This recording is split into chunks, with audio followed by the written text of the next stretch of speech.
Kyle Shanahan on drafting a running back. You always hope to address it every year. Of course, we're set with Christian McCaffrey, but every single year we've gone through this, except for 2 years. We've gone through 4 running backs. Most teams do, so you always have to be prepared for that. Yeah, they're set with Christian McCaffrey, the guy who barely played last year. So you always have to be looking for running backs because you never know where the next great running back is going to come from. And maybe you luck into him.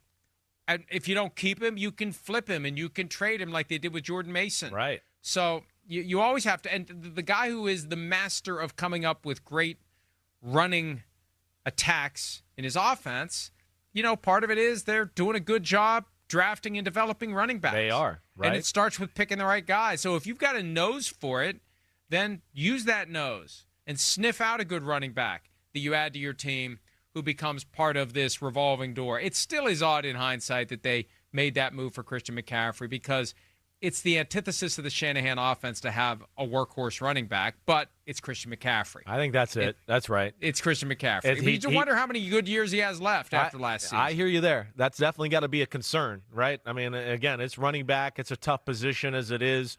The other Shanahan, who does have the magic eye for the running back position.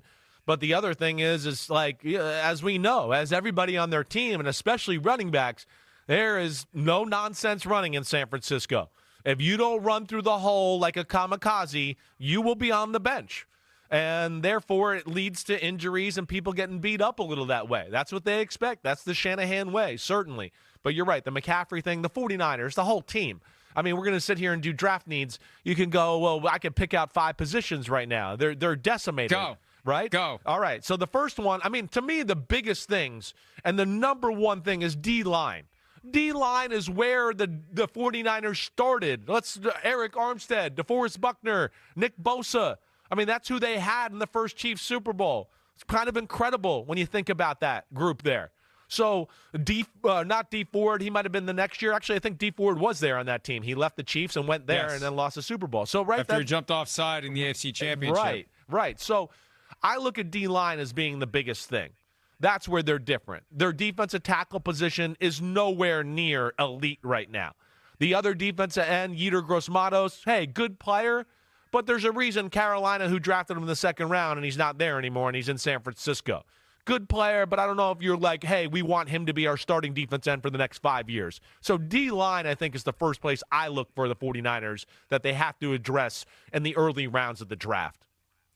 Yeah, Jordan Elliott and Evan Anderson are listed as the 2 defensive tackles. It's a far cry from the guys they had. Exactly. And it's just Nick Bosa. And good luck, Nick Bosa, not being quadruple teamed. Right. Unless they get some help on the defensive line. All right, what are the other positions where they need? This just shows you where the Rams and the 49ers are. With the Rams, we're kind of like, well, with the 49ers, the needs are everywhere. Who else? No, well, yeah, I think they could probably use an upgrade in the secondary. Just a piece, whatever it might be, the safety, another corner. That's certainly. Hey, they have DeAndre Lemonor. Oh, hey, I know they got him. They're Don't set you worry. with DeAndre Lemonor. They are. They're all set there for sure.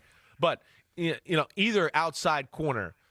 They lost Hufanga as far as in free agency to the Raiders, right? I believe. I think I got that right. Broncos. Excuse me. So I look at that for sure as being one. And then they got to start thinking about future of the offensive line. I mean, Trent Williams can't play forever.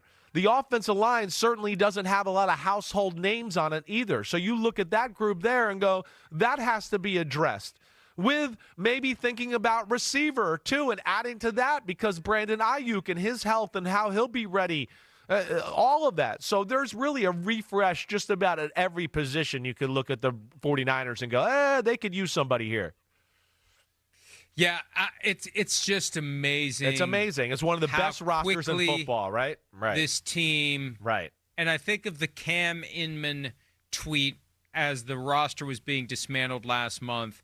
The game book from Super Bowl 58 with 11 starters of the 22 starters from the Super Bowl that was just played 14 months ago. It's crazy. Gone.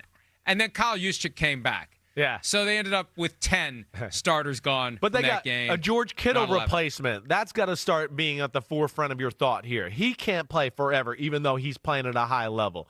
Another middle linebacker to go along with Fred Warner. Because they've lost Azeez Selchair and Dre Glendler. Right. They've lost some players the last few years here. So, yes, there is a little bit of a total refresh, and that's where it's tough for the 49ers, who have been closer near the top of the mountain the last few years.